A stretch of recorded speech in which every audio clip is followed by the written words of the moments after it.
Hello guys, welcome back to my channel Saini vlogs. नया दिन नई शुरुआत। तो मैं अभी थोड़ा सा लेट उठा हूँ, छुट्टी थी आज, तो अभी चलते हैं अपने जिम, थोड़ा फ्लेक्सिंग करते हैं वहाँ पे जाके, बढ़िया सी एक्सरसाइज करके आते हैं वापसी। फिर आज की वीडियो बहुत ज़्यादा इंपॉर्टेंट होने वाली है, पूरी देखना, एंड तक देखना, क्योंकि इसमें लिविंग कॉस्ट प्रॉपर इंक्लूड करने वाला हूँ कि कितना कितना लिविंग कॉस्ट आता है और आप कितना सेव कर सकते हो। इसमें ये भी मैं ऐड कर लूँगा, ये मैं दूसरी वीडियो में बनाने की सोच रहा था कि कितनी कमाई है और कितना सेव कर सकते हो, कितना बाहर अपने घर भेज सकते हो। बट मैं इसमें भी थोड़ा बहुत तुम्हें हिंट दे दूंगा, मोटा मोटा हिंट। जो लोग इस चीज़ के लिए भी देख रहे हैं कि कितना कमा सकते हैं, वो भी इस वीडियो को पूरा एंड तक देखना।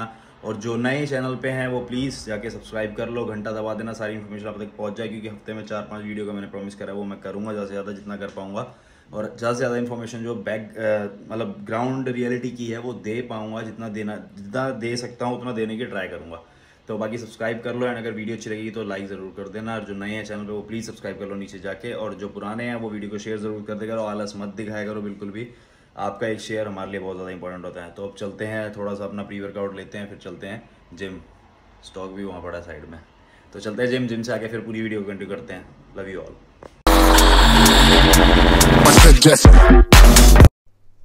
तो भाई, जैसे कि मैंने आपको बताया था कि आज हम पूरी बात कर लेते हैं कि पोर्चुगल में जब आप आते हैं, नए आते हैं या फिर आप पुराने होते हैं, एज अ टूरिस्ट अगर आप आ रहे हो, या फिर आप एज अ काम करने आ रहे हो, या फिर आप लीगली इलीगली जैसे भी आ रहे हो, आप किसी और कंट्री से मूव हो रहे हो, तो अगर आप यहाँ पे आते हो तो आपको झटका कैसे लगने वाला है। मतलब जो पैसों को लेके, जैसे स्टार्टिंग में हमें होता है, सबको टेंशन होती है कि काफ़ी लोग मेरे को भी मैसेज पहले करते थे कि भाई मैं आ रहा हूँ, मैं इतनी तारीख को आ रहा हूँ, मैं कितना पैसा लेकर आऊँ, कितना क्या लेकर आऊँ, कैसे कैसे स्टेबिलिटी होती है यहाँ पे, कैसे हम सेटल हो सकते हैं, कितना खर्चा चाहिए ही चाहिए होता है। तो हम एक एक पॉइंट को क्लियर करेंगे कि कितना कितना खर्चा होता है, किस किस जगह पे होता है, एंड स्टार्टिंग में अगर आप आ रहे हो तो आपको कितना पैसा लाना चाहिए कि आप अपने यहाँ पे पैर जमा लो, जब तक आपके पास कोई जॉब नहीं होती है या कुछ सेटिंग नहीं बैठती है आपके बिजनेस की, है वॉट एवर, आप जिस भी XYZ किसी भी चीज़ के लिए आ रहे हैं। तो हम बात कर लेते हैं भाई पहले कि हम अकोमोडेशन की। देखो, अकोमोडेशन का मैं एक सीधी बात आपको बता दूं कि अकोमोडेशन की थोड़ी सी दिक्कत चलती है पोर्चुगल में।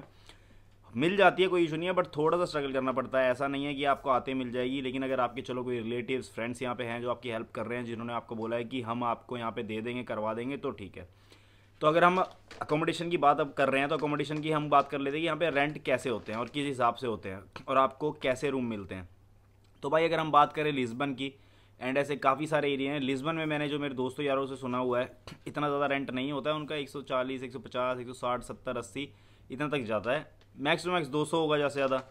काफ़ी सारे एरिया ऐसे हैं जहाँ पे फार्मिंग्स वगैरह होती है ना, फार्मिंग एरिया में लोग रहते हैं। कुछ लोग ऐसे होते हैं जो कंपनी उनको रहने के लिए देती है, तो उनका कुछ थोड़ा सा काटती है, वो 120, 130 यूरो, 140 यूरो काटती है। उस हिसाब से जो जैसे वहाँ पे डीलर होता है जो वो रखता है लोगों को।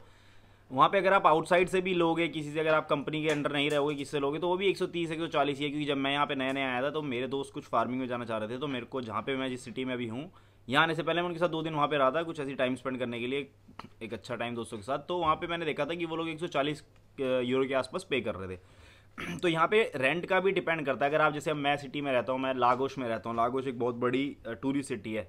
यहाँ पे पूरी गर्मियाँ टूरिस्ट भरा रहता है। तो यहाँ पे लोगों को क्या हिसाब है, लोग क्या करते हैं, अपने जिनके घर होते हैं वो ANBN जो होता है अपने इंडिया में वैसा बना देते हैं टूरिस्ट के लिए। तो यहाँ पे क्या है, घर मिलने एक तो वैसे ही मुश्किल हो जाता है, इंडियंस को वैसे ही थोड़े से इशू हो जाते हैं यहाँ पे मिलने, क्योंकि हो जाते हैं इशू। आपको पता है कि हम बाहर से हैं और थोड़ा गंदगी वंदगी कुछ लोगों के चक्कर में दूसरे लोगों को भुगतनी पड़ती है।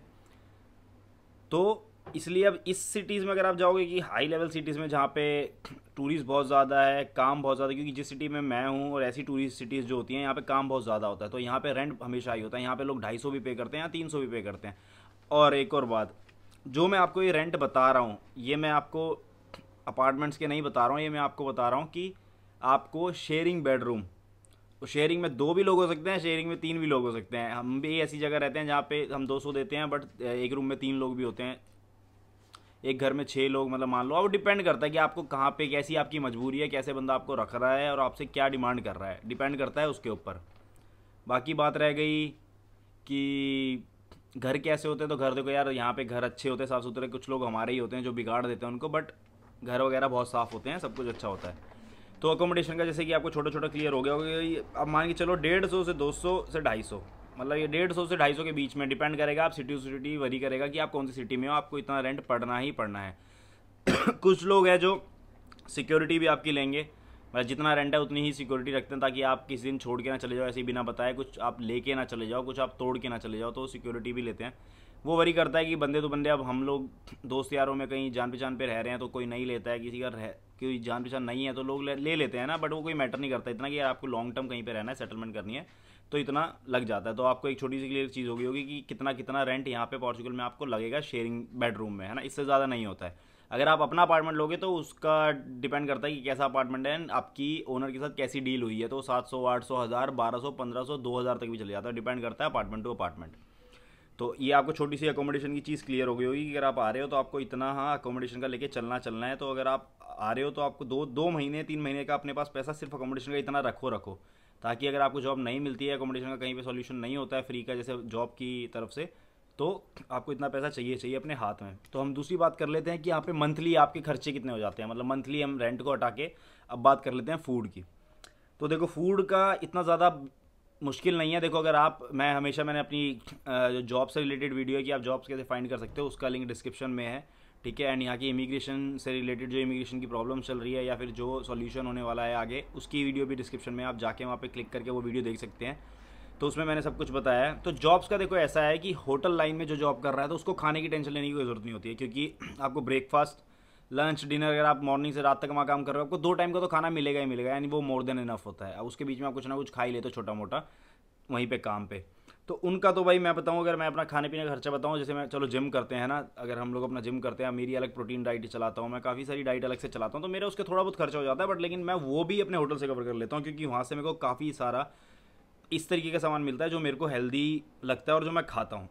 तो मेरा इतना खर्चा नहीं होता। अगर मैं अपना मोर टू मोर खर्चा भी बोलूँ तो मैं, मेरे ख्याल से 4-5 छुट्टियाँ होती है मेरी महीने में, मतलब 8 छुट्टियाँ होती है, उसमें से मैं 4 दिन अपना चिकन करी जैसे मन करता है बनाने का तो बाहर से ले आता हूँ। वो मान लो आप 20-25 यूरो का बाहर से खर्चा खाने का हो गया मैक्स टू मैक्स। बट अगर हम नॉर्मल बंदों की बात करें तो जो अपना इंडियन फूड ही खाते हैं, क्योंकि मैं इंडियन फूड पे ज़्यादा नहीं खाता हूँ, मैं यहीं का खा लेता हूँ, कोई इशू नहीं होता मेरे को। जो अपने इंडियन पर्टिकुलर फूड खाते हैं बंदे, उनका ज़्यादा से ज़्यादा खर्चा जो हम बात करें तो वो वही करता है 100 to 120, और maybe max to max अगर हम बात करें जो डेली चिकन खाते हैं, फिर अच्छी डाइट पे जाते हैं और अपने घर पे ही रोटी सब्जी बनाते हैं और अच्छा खाते हैं, अच्छा पीते हैं, फ्रूट्स सब कुछ इंक्लूड करते हैं, बादाम सब कुछ, तो मे बी 150 जाता होगा, उससे मैक्स नहीं जाता। वो भी डिपेंड करता है कि आप साथ मिलके बनाते हैं तो और थोड़ा थोड़ा वो कम हो जाता है। तो इसलिए मैं सबको कहता हूँ कि होटल इंडस्ट्री की जॉब में ज़्यादा घुसोगे तो आपको ज़्यादा फ़ायदा है। आपका एक ये इनकम जो है जो 100 से 150 यूरो के बीच का है, वो भी आप बचा लोगे अपने पास, है ना। और खाना पीना भी वहाँ पे अच्छा मिलेगा, आपको यहाँ घर पे मेहनत करने की ज़रूरत नहीं पड़ेगी, वरना आपको घर पे आके खाना बनाना, रोटी बनाना, चावल बनाना, टाइम आपका और ज़्यादा जाएगा। क्योंकि यहाँ पे मोस्टली हम लोग, तो मेरे साथ तो जितने लोग रह रहे हैं मोस्टली ज़्यादातर हम लोग 2-2 जॉब कर रहे हैं, तो टाइम नहीं मिल पाता है बिल्कुल भी। तो आपको मैं छोटा पता लग गया होगा, आइडिया मिल गया होगा कि रहने का तो कितना था वो मैंने आपको पहले बता दिया। अब खाने का 100 से 150 के बीच में आप मान के चलो महीने का जो आपका इतना लग जाएगा, वो भी डिपेंड करेगा आप कैसा खाते पीते हो। फिर इसके बाद एक्स्ट्रा जो खर्चे आ जाते हैं, वो खर्चे आप मान लो जैसे सिगरेट, दारू, क्लबिंग। अब जिस मेरे भाई के शौक हैं कि भाई बाहर देश आ रहा है, वो यहाँ पे ना घर से पीछे सही है या चाहे नहीं भी है, ये शौक हर किसी में आ सकते हैं, कोई पीछे से सही हो चाहे ना हो। क्लबिंग करना, दारू सिगरेट वगैरह, तो भाई फिर जो उसके खर्चे हो गए तो वो तो फिर अनलिमिटेड खर्चा है। वो तो यहाँ पे आप ये यूरोज़ में जब खर्च होगा आपको पता भी नहीं लगेगा कैसे चले जाएगा। आते वक्त बड़ी मेहनत करके लाने पड़ते हैं वो यूरोज़, बट जब जाते हैं तो पता नहीं लगता। तो आपको ये चीज़ थोड़ी सी कंट्रोल करनी पड़ेगी, क्योंकि उसके खर्चे में आपको बता नहीं सकता। वो आपकी चॉइस, आपके खर्चे, आपकी उम्मीदें जैसी हैं अपनी लाइफ को लेके, उस पर डिपेंड करता है कि आप कितना उड़ाना चाहते हो, है ना। तो वो तो आप चाहे यहाँ पे 1000 2000 3000 4000 10,000 यूरो भी उड़ा दो क्लबिंग में, दारू सिगरेट में महीने का, वो भी कम पड़ जाएगा। तो उसकी हम बात नहीं करते हैं। फिर हम आ जाते हैं भाई कि अगर आप यहाँ पे आते हो, जैसे कनेक्शंस हो गए, वाईफाई हो गया, मोबाइल हो गया, तो इसका आपको कितना खर्चा पड़ जाता है मंथली। अगर आपको इंटरनेट यूज़ करना है, कॉलिंग यूज़ करनी है यहाँ पे, तो इसका खर्चा कितना पड़ जाता है। तो भाई यहाँ पे एक सिम आती है, लाइका भी होती है, नॉश भी होती है, मॉश भी होती है, इस नाम की यहाँ पे सिम होती है। वो लिस्बन में बहुत चीप है, 3-4 यूरो की भी मिल जाती है मंथली। 3-4 यूरो कुछ भी नहीं है उसमें। 5 GB आपका गूगल मिलता है आपको, बाकी अनलिमिटेड ऐप्स मिलते हैं, काफ़ी सारे ऐप्स होते हैं, वो अनलिमिटेड आप यूज़ कर सकते हो मंथली के। और कुछ साइड एरिया में अगर आप रहोगे तो वहाँ पे आपको 8 रुपये की भी मिलेगी सिम, वो 7 की भी मिल जाएगी, कहीं 10 की भी मिल जाएगी, डिपेंड करता है सिटी टू सिटी। काफ़ी जगह वो, क्योंकि यहाँ पे ऐसा नहीं है कि कोई परमानेंट रेट है चीज़ों के, यहाँ पे लोग अपनी दुकानों पर कितने की भी बेच सकते हैं, ऐसा कोई इशू नहीं है। MRP वाला यहाँ पे सिस्टम है नहीं, तो इतने की सिम आती है मंथली। यहाँ पे मोबाइल का सिस्टम ऐसा कनाडा जैसा कोई इतना ज़्यादा है नहीं, इतना ज़्यादा हाई लेवल का कोई सिस्टम नहीं है। और बाकी वाईफाई की बात करें तो वाईफाई यार 50 यूरो का डोंगल आ जाता है, 30 यूरो का मंथली रेंट होता है। जैसे घर में आप लोग सारे रहते हैं, 5-6 लड़के रहते हैं, एक बार 50 यूरो का लगा के इन्वेस्टमेंट डोंगल ले लिया, है ना। वोडाफोन का हो गया, मॉश नॉश हो गया, काफ़ी सारी कंपनीज है, उनका ले लिया। एंड उसका मंथली रेंट 30 यूरो, मतलब 6 लोग भी रहते हो तो हर 6 महीने बाद एक बंदे का नंबर आएगा, है ना। तो 30 यूरो आप मान लो अपने 6 मंथ के, 5 यूरो महीने का मान लो आपको खर्चा पड़ रहा होगा, तो इतना कोई महंगा है नहीं।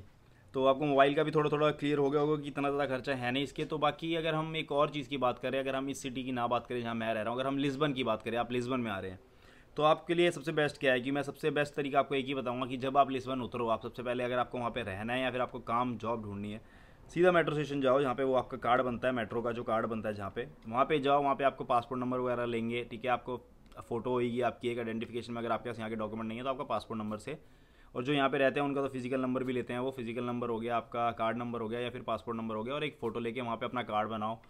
40 यूरो का कार्ड होता है वो, उसमें जिसमें आप बसेज एंड क्या नाम है पूरी ऑल ओवर मेट्रो अनलिमिटेड पूरे मंथ के लिए यूज़ कर सकते हो। हर महीने वो 40 यूरो का कुछ होता है, तो वो बहुत ज़्यादा चीप है यार। क्योंकि अगर आप वैसे लोकल ट्रैवल करोगे टैक्सियों से, ये वो, एक तो वैसी फालतू में टैक्सी वैक्सी का खर्चा बहुत ज़्यादा पड़ जाता है, आपका 2 दिन 3 दिन का इतना खर्चा पड़ जाएगा जितना आपको मंथली मेट्रो का खर्चा वहाँ पे पड़ेगा। तो सबसे बेस्ट है आप लिस्बन आ रहे हो, अगर आपको लिस्बन में काम ढूंढना है, मैं तो सजेस्ट नहीं करता कि आप लिस्बन में काम ढूंढो, मुझे नहीं पसंद वो जगह। मेरे को पसंद है कि आप टूरिस्ट एरिया में थोड़ा साइड में आओ, जैसे ये जहाँ पे हम रहते हैं पूरा गोवा जैसा लगता है, बहुत अच्छा है ना, काम बहुत ज़्यादा है, आप सीख सकते हो यहाँ पे काफ़ी सामान, 0 से आप 100 भी बन सकते हो आराम से, कोई इशू नहीं है। इसलिए मैंने बोला जो जॉब वाली वीडियो है नीचे दी हुई है, उसमें मैंने प्रॉपर एक्सप्लेनेशन करी है आप कैसे जॉब ढूंढ सकते हो और आपको क्या क्या चीज़ों में रेडी होकर आना चाहिए यहाँ पे। तो 40 यूरो मैक्स टू मैक्स होता है। अब आप खुद सोच लो 40 यूरो अगर आप स्पेंड कर रहे हो, उसमें आपको लिस्बन पूरी मेट्रो बसेस घूमने को मिल रही है, आप कहीं मर्जी पूरे मंथली कितनी बार भी दिन में और महीने में कितनी बार भी घूम सकते हो, उसमें कोई इशू नहीं है। तो आपको थोड़ी थोड़ी चीज़ें क्लियर हो गई होगी कि आपको मोबाइल का खर्चा कितना पड़ता है, अकोमोडेशन का खर्चा कितना पड़ता है, आपको रहने खाने का कितना खर्चा पड़ जाता है, एंड लास्ट में जो मैंने बात करी कि आपका बस का और ट्रेन का खर्चा लिस्बन में। और लिस्बन को अगर हम छोड़ दें कि अगर हम अपने एरिया में बात करें, तो यहाँ पे भी अगर हम एक फेयर की बात करें, जैसे हम कहीं जाते हैं, जैसे हम यहाँ लागोश में हम पोर्तिमा जाते हैं शॉपिंग करने, कभी कभार वहाँ पे मॉल है, तो जाते हैं 2.5 यूरो का पड़ता है, 2.5 यूरो जाना 2.5 यूरो आना, 5 यूरो एक दिन का पड़ जाता है। वो भी कोई इतना ज़्यादा नहीं है क्योंकि डेली हर कोई शॉपिंग के लिए कहीं नहीं घूमता रहता। लिस्बन में इसलिए मेट्रो का बेनिफिट है और इतना 40 में महीना है क्योंकि वहाँ पे लोग मेट्रो से ट्रैवल करते हैं काम के लिए। जो ये एरिया है यहाँ पे आपको ट्रैवल करना है, जैसे आप छोटे छोटे एरिया है ना जहाँ पे हमें, ये छोटे एरिया तो नहीं कह सकते, अच्छी सिटी है, बड़ी टूरिज्म सिटी है बहुत ज़्यादा, तो यहाँ पे इतना बड़ा नहीं है कि आप यहाँ पे, मेरे पास इलेक्ट्रिक स्कूटर है, काफ़ी सबके पास साइकिल है, इलेक्ट्रिक स्कूटर, तो यहाँ पे कोई पब्लिक ट्रांसपोर्ट इतना यूज़ नहीं करता। किसी ने ज़्यादा दूर जाना है तो वो पब्लिक ट्रांसपोर्ट यूज़ करता है। जैसे हम मंथली या फिर 2 महीने के बाद, 1 महीने के बाद कभी जाते हैं पोर्तिमा, तो हम एक ट्रेन 2.5 यूरो की वहाँ पे ट्रेन पड़ती है वो ले लेते हैं। बस थोड़ी महंगी पड़ती है 4 यूरो की 5 यूरो की, तो उसे हम इग्नोर ही करते हैं, तो ट्रेन में जाते हैं, बेस्ट रहता है, जल्दी और सस्ता।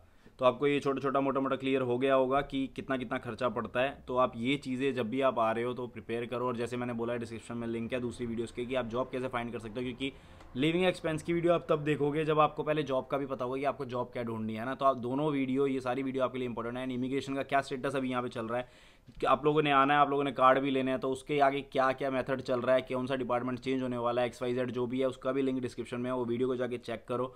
एंड होप करता हूँ आपको ये वीडियो में थोड़ी बहुत इन्फॉर्मेशन, मोटी मोटी इन्फॉर्मेशन मिल गई होगी, है ना।